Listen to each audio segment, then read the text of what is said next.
This pledging event will draw together commitments to improve the situation of media freedom and safety of journalists. The session will also build a link with the US-led initiative Summit for Democracy, being one of Estonia's contributions made during the opening summit in December 2021. We have a UN plan of action on safety of journalists. We have included freedom of information and safety of journalists in the Sustainable Development Goals, and so on and so forth. We have created all those networks, not UNESCO, all of us here, and now they are waiting for us. They are waiting for our further support. It was our commitment at the Summit of Democracy to organize this conference on media freedom that we hope will have tangible results and will garner commitments for future actions. Estonia will support media freedom and freedom of expression online and offline through the Global Media Defense Fund, International Fund for Public Interest Media, the European Endowment for Democracy, and Digital Defenders Partnership. Estonia also supports independent media in the Eastern Partnership region, for example, by building democratic resilience in Ukraine through strengthening local and regional media. We will carry on pushing media freedom as a top priority for the international community. It means using the global human rights sanctions to hold to account those involved in serious violations or abuses included against members of the media. We're also co-chairing the working group on media development to boost the outlets themselves in terms of their resilience and their ability to perform on the ground, allowing them not to just survive, but thrive.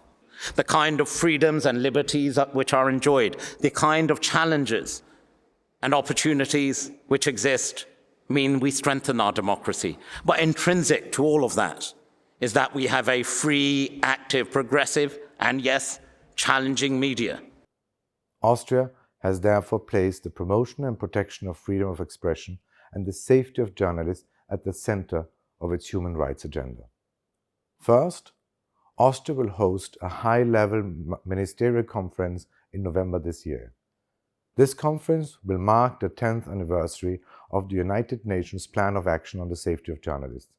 Secondly, I can announce a contribution by Austria of €10,000 to the Global Media Defense Fund in order to support civil society initiatives to promote a free, safe and enabling environment for independent journalism.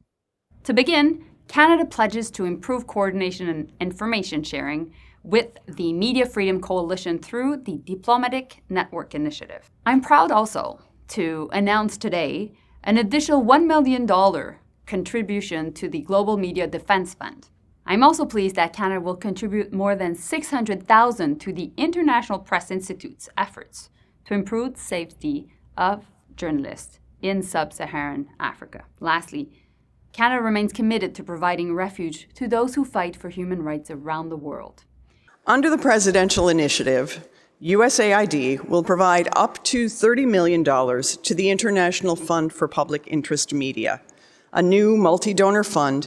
Additionally, USAID will provide up to $5 million to launch a media viability accelerator, which will improve the financial viability of independent media outlets in both underdeveloped and more developed media markets. To guard the essential work of journalism from spurious legal claims aiming to silence legitimate work, USAID will provide up to $9 million to support a global defamation defense fund for journalists, which will offer liability coverage to investigative reporters and their organizations. In parallel, the State Department will provide up to $3.5 million to establish a journalism protection platform.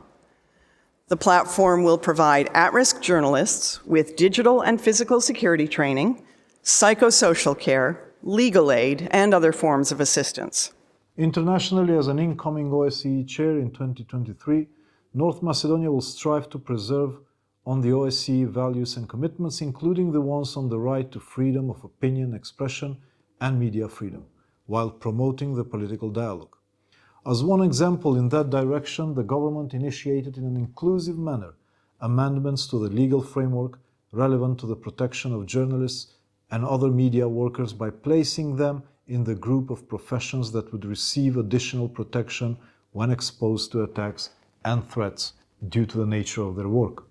I urge Member States, donors, and others to support the International Fund for Public Interest Media as a vital new endeavour.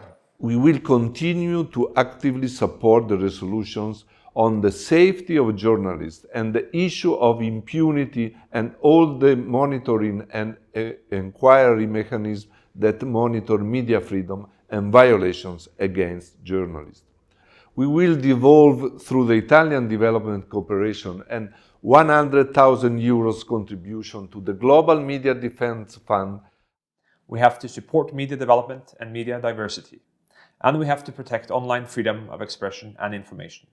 To fight for press freedom is to fight for democracy and human rights. Therefore, Luxembourg pledges to establish a platform for supporting human rights defenders, including journalists and media professionals, especially women. Luxembourg pledges to continue to support media development through contributions to UNESCO's Global Media Defense Fund and projects such as the OSCE Representative on Freedom of the Media, Safety of Female Journalists, online projects, and the Council of Europe's platform to promote the protection of journalism and safety of journalists. We are ready to provide the MFC with systemic solutions in order to create an ecosystem which can favor press freedom, editorial independence, pluralism, and trustworthiness of news and information. First one, partnership on information democracy.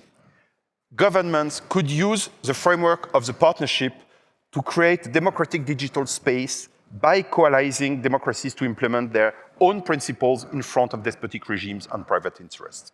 Top 3 issues, challenging issues identified about the media support sector, and that would be the issue of trust.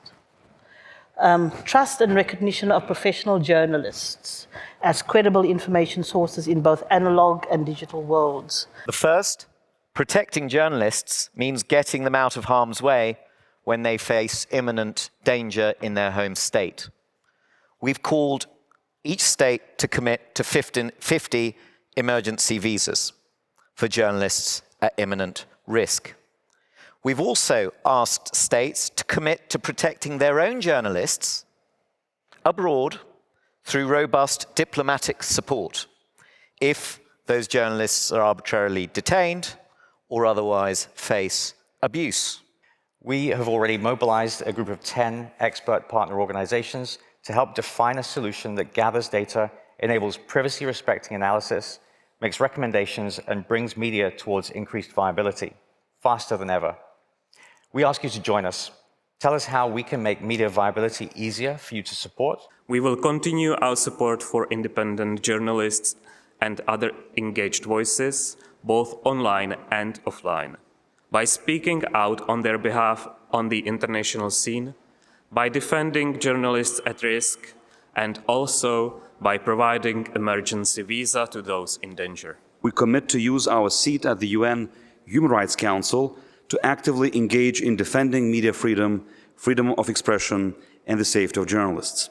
We will further support the people of Belarus, including political prisoners, persecuted and unjustly jailed journalists.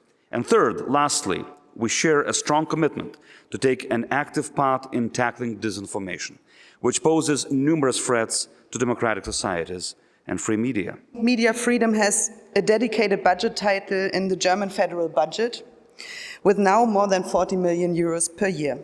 We have doubled up our contribution for the Media Defense Fund in 2021 compared to the year before. That is why our new Foreign Minister, Annalena Baerbock, is dedicating German foreign policy to a feminist foreign policy, to make women and the specific threats they have to face visible and heard, to protect those who are the first affected by restrictions, repression and violence. Slovakia wants in its foreign policy and development cooperation to give important priority to issues of media freedom and the protection of journalists including through our active engagement in this coalition, Media Freedom Coalition. Support for UNESCO Global Media Fund will be allocating 30,000 euros for supporting the work of this fund, and this year will also contribute to the Council of Europe platform to promote the protection of journalism and safety of journalists. We have just launched 3 pilot projects worth of 10,000 euros to support strengthening of independent media in Ukraine, Moldova and Montenegro, where these aspects, namely, will be reflected and will continue supporting independent journalists and bloggers in Belarus. Sweden has submitted its request for membership in the Media Freedom Coalition. We are also providing support through our bilateral development cooperation in many different country contexts. I will not name all, but some countries that has recently benefited are Ethiopia, Zimbabwe, and Ukraine. We are planning to advance media freedom as a priority for Latvia's candidacy for the United Nations Security Council. Just as importantly, we provide practical support and funding for the media freedom and safety of journalists' efforts, focusing on the region close to us, especially the Eastern Partnership. So together with the United Kingdom, Latvia initiated and chairs the Eastern Partnership Media Donors Coordination Group to say that Latvia has become a safe haven for journalists and media from countries where freedom of expression and media are suppressed. That Switzerland will support the International Fund for Public Interest Media with $2 million. We are therefore glad to support the UNESCO Global Media Defense Fund with a $250,000 contribution. The second pledge is about giving protection and host to journalists, but not only them, to media, serious media who are no more able to work in their hometowns and who need to go for a short period or a long period. We also pledge to foster closer cooperation between UN special rapporteurs who need more capacity to respond to crimes against journalists. Today, we are reaffirming our commitment to stand up for journalists and media freedom by increasing our original pledge to 20 million euros. As a co-chair of the Media Freedom Coalition, we aim to prevent attacks, protect journalists and media workers, particularly women, and prosecute offenders. And we do that working with UNESCO and OHCHR, with civil society, and with like-minded countries. Because an attack on those seeking truth and justice is an attack on the very idea of truth and justice. And we cannot bow to violence and threats. We should actually take our cue from Peter R. de Vries, whose motto was, "On bended knee is no way to be free."